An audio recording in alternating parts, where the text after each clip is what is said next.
if you're ready for more, we're going to get into some really arcane knowledge here. And I'm going to give you hopefully enough to work on for the next 6 months or so. But it's going to be up to you to do the work, because I'm just going to show you the work to be done, and then you can take it from there. I'd like to show you something. I can't remember where I came across this. I discovered this in my 20s somewhere, and I was pretty pleased with myself. I talked last lesson about the project of learning all the notes on the neck. Now, the guitar is not nice and linear like the piano. Notes are scattered all over. The same notes repeat different places on the guitar. It can be a real pain to get a handle on.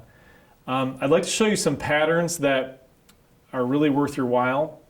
I call them hopscotch patterns. And there are 5 of them. And what we're going to do here is we're going to be hopscotching all over the neck, hopping our fingers all over the neck, just following one note. So what I mean by that is we're going to follow one note through all the octaves and different places that you play that note on the neck. Okay? So we're going to start right here.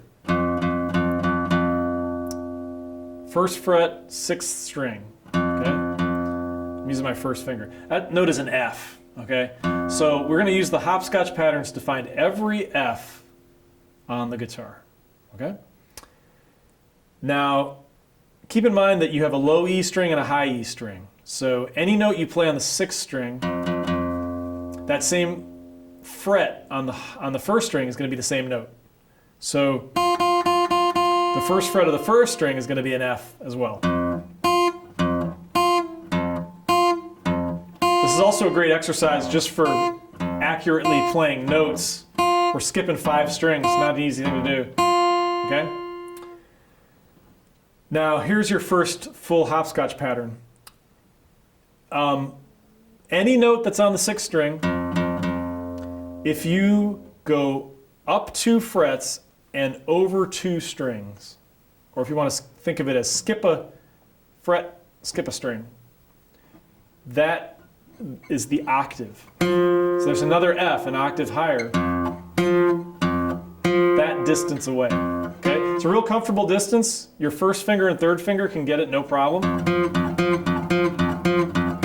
Okay, and that's an octave. F, F. And guess what? This is an octave above that.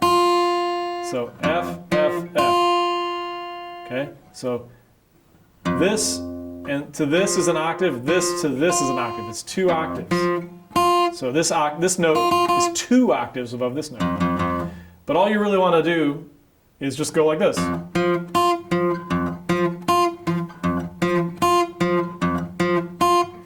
1st finger, 3rd finger, 1st finger, 3rd finger. Okay? If you want to get crazy, you can go.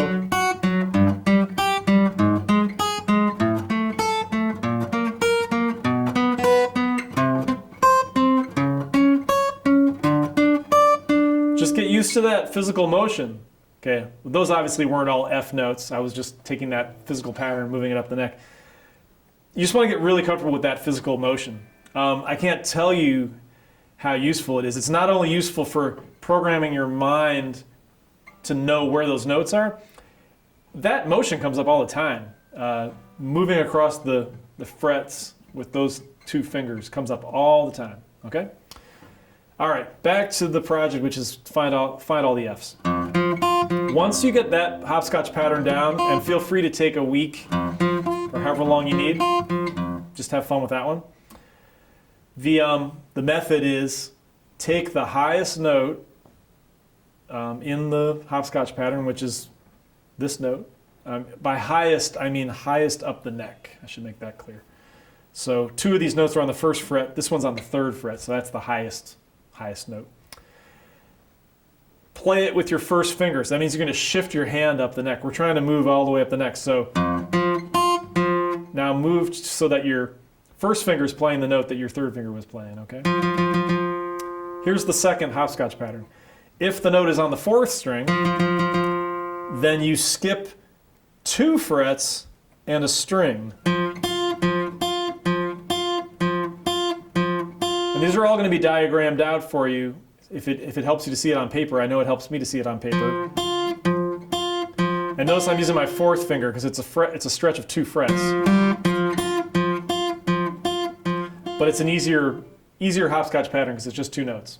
Okay, so if you're still with me, this is the highest note because it's on the 6th fret and this one's on the 3rd fret. So I'm going to re-finger it, my first finger.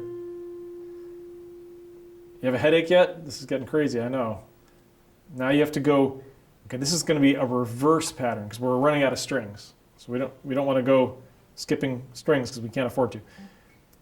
We're going to go back 2 strings and up a fret. And if you don't want to try and memorize numbers of frets and strings, visualize a good old C chord, okay? Because that's what you're doing. You're doing the outline of that. You're doing first finger is on the 2nd string, 3rd finger is on the 5th string, and these are both F notes, okay? Okay, I'm just going to keep going. I'm going to re-finger this highest note with my first finger. Okay, skip a string, skip a fret, and this is the next pattern. Okay, so I'm going to start at the beginning and just run through them very slowly, okay? That's 1. That's 2. That's 3. That's 4. Okay? And you're definitely going to have to pause this video and take with these one at a time. But we're ready for the final one, which is I'm going to shift so that my first finger is playing an F on the 10th fret, 3rd string. Okay? This is the toughest one. We've come full circle. There's an F on the 6th string on the 13th fret, and there's an F on the 1st string on the 13th fret. They're both an octave higher than the notes we started out with.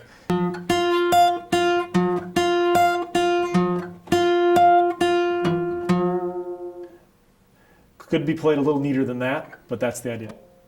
5 hopscotch patterns. Trust me that if you make that a part of your kind of practice routine, I can't think of too many exercises that pull the whole neck together better. I wish I could tell you that the notes were laid out in a more logical way. Not that it's not logical, but in a more straightforward way on the guitar, but they're just not. They're hopscotched all over the neck.